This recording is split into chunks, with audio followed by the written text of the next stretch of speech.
In 1937, a group of Jews from my father's German village of Rexingen fled Hitler together to resettle in Eretz Israel. Joined by a few other families, they founded a moshav by the Mediterranean Sea north of Haifa and called it Shavei Zion. What follows are individual stories of 4 children with family ties to this transplanted village with the same red roofs that you will find in Rexingen.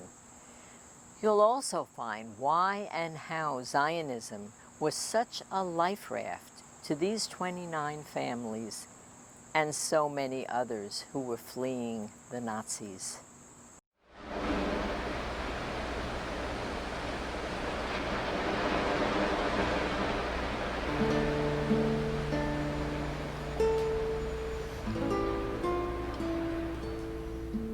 Shavei Zion was always known as a beautiful space, a beautiful moshav, flowers, trees, open fields, and that's what I remember. My earliest memory all of a sudden is a tree in front of the house that I used to stand in front of and shake. Earliest memory was of a guy named Isaac Stein, who used to come with his donkey delivering ice for the refrigerator.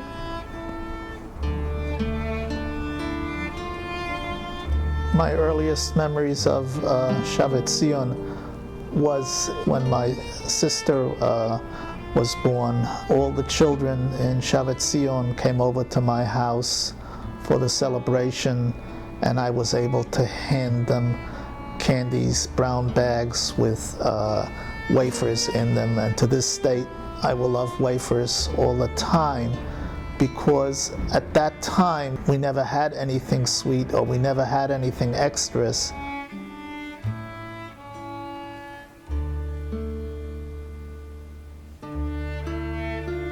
My first memory of Shavei Zion was when I was about 15, going there with my parents and seeing my cousin Mordechai galloping down the street and rearing up in front of us and then getting off and saying hello, and I thought that was the most incredible thing in the world.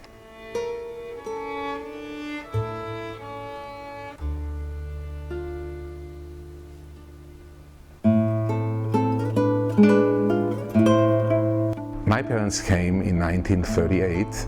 They joined a group from Rexingen. They came because they had to. Hitler made them come. However, once they came, you could say they became Zionists. By Zionists, I mean self-sacrifice, work hard, build the country. The people who came from Rexingen were dairy farmers, horse dealers, farmers who worked the land. Most of the other people who didn't come from Rexingen were not farmers, but they all did what they had to do, regardless, whether they were a lawyer or a bookkeeper or a poet, they worked the land. My father came from Rexingen, and of course they had many roots, and there was a strong sense of community in Rexingen. But in effect, all of that was destroyed, and they had to build a new life. I find the story of Rexingen a different story than Shavei Zion because of a Jewish community that was so assimilated with Germany, with the town, and had such long, long roots, and yet had to be uprooted and leave. After my father was imprisoned, just because he was Jewish for no other reason, it became very clear to him that he had to leave. So Shavei Zion was the opportunity for them at this point to find a safe place to live. It was very, very difficult initially. Most of the work, especially for my mother, was physical labor. in Rexingen she had been a secretary, and now she was basically digging potatoes in the fields and gardening. In the beginning it was not easy. As you can imagine, you come to a place that was practically nothing, just open field along the coast. You live in a woodchuck, 2 to a bed, until your house was built. They did what they had to do, digging ditches, putting pipes, water pipes in the fields, standing on the water tower with a gun and observing and waiting, because they were surrounded by a few Arab villages, and every once in a while you could hear shots in the air. However, I think that in many senses they had a beautiful life there. They worked the land, which by itself is a wonderful thing to do. And they accomplished, they built something. They have built the country. My father always was connected with the idea of Jews going to Israel.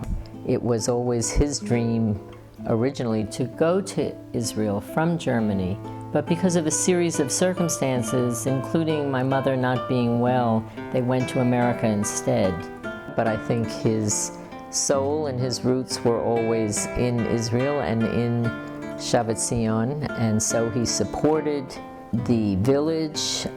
He and his brothers built the Lowengaard Hall, and in fact they built a house right outside of Shavei Zion and would spend 3 or 4 months there every year to feel part of this country that he felt was so important for the survival of the Jews.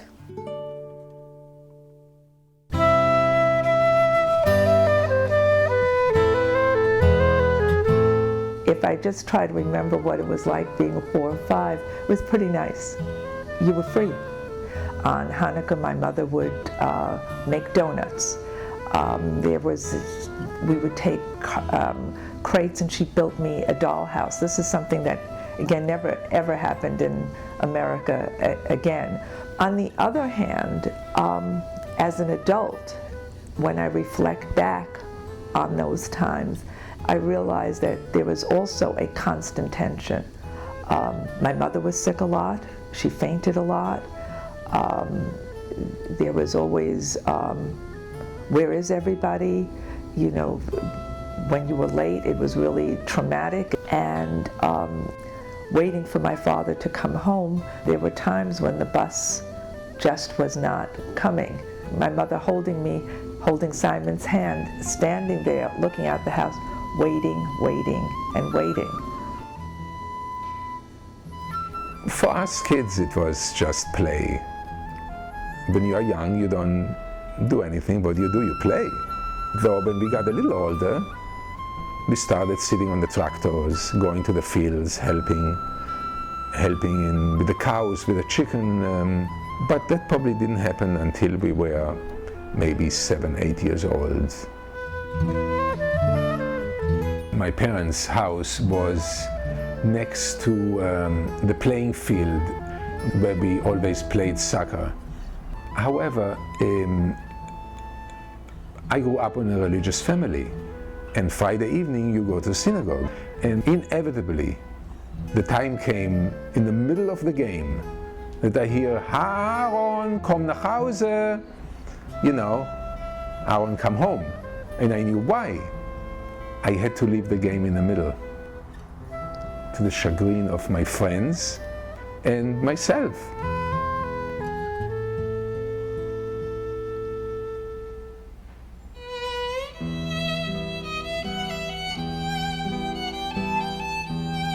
I thought Shavei Zion was a wonderful dream, a collective dream, but it was a real dream. It was not something in the Luft. It was a real achievement, something that I wish I could have stayed and continued what my parents started. But life is not that simple. I worked with the cows, milked cows, gave birth for 4 years almost. And when you are young and you live and grow in a small place, you are looking what's beyond the border, what's outside. And for me it was just a trip, a visit to New York. However, I felt guilty about it. Guilty for leaving Israel, leaving everyone else to cope. But nevertheless, I thought my parents did their part, I will do my part in a different way. At the beginning, when I first came to the United States, being part of Shavei Zion meant a lot to me. But then after a few years, that feeling pretty much wore off, and I was busy in conforming to a new country. Oh, I think my father felt he was abandoning a project that he had started.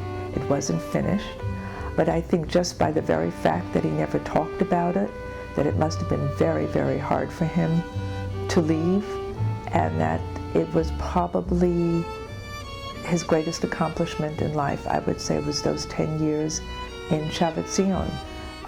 I think for my mother, it was worry, worry, worry, and really a sense that it would limit my brother and I.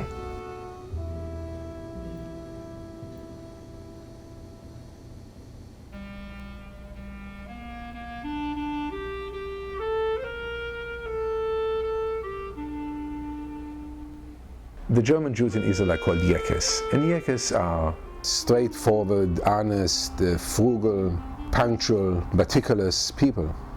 And I grew up within this kind of community, and obviously without a lot of influence from outside. So I think that in a way, I'm happy I grew up within a community like this, because it kept me, I think, what I would like to believe, pretty straight and honest, and in a certain way a Yeke, still a Yeke, but not a real Yeke. If someone asks me actually where my roots are, I would say Israel. I would say that I was reborn when I came to New York. It was the second beginning. And though my roots are in Shavei Zion, my branches and leaves are in New York. My connection to Shavei Zion is certainly through my parents, who now are both buried there. Many of the people that my father had talked about and that I had met over the years are no longer alive, but I think that I will always feel connected to this little spot through the graves of my parents.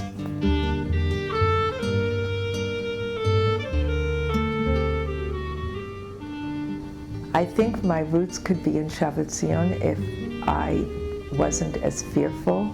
On the other hand, my daughter, when she realized we might be going to Shavei Zion, said, you know what, I think maybe I'll go with you also, which I thought was very nice. So somewhere I think she wants to also feel connected to a community and to a community that makes a difference. I think this generation of kids really needs to know about options, about pioneers, because I think we all have to be prepared in some way to be able to leave a very comfortable lifestyle and start a new one.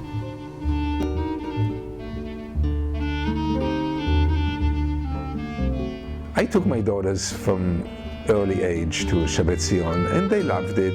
The place, the cows, the sea, the chicken, they loved for them it was a little, coming from New York, it was a little town, a little village, and they were free to run wherever they wanted barefoot, without worry. They associate Shavei Zion with Apfelkuchen, which is apple pie, which my mother always bakes for them when they come.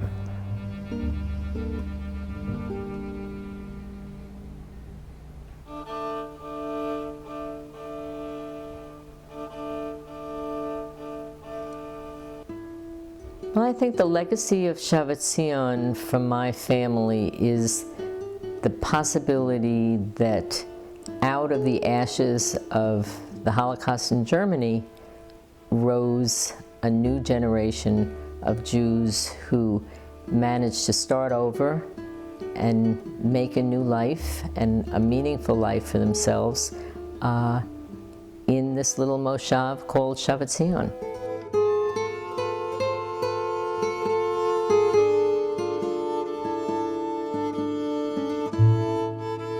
I think the legacy of Shavei Zion, I think I have very mixed feelings. On the one hand, I'm very proud to have had parents who were so adventuresome and who had so much fortitude to really basically start two lives. So I guess part of the legacy would be resilience. I think what was special was the opportunity to be part of a community, start a community, and make a difference and have an impact. The main thing is that it was founded by a community of Jews from Rexingen, and it obviously saved lives. The legacy my parents left and the rest of the settlers is the legacy of courage, determination, doing something for the whole, not only something to gratify yourself. Basically, building Israel.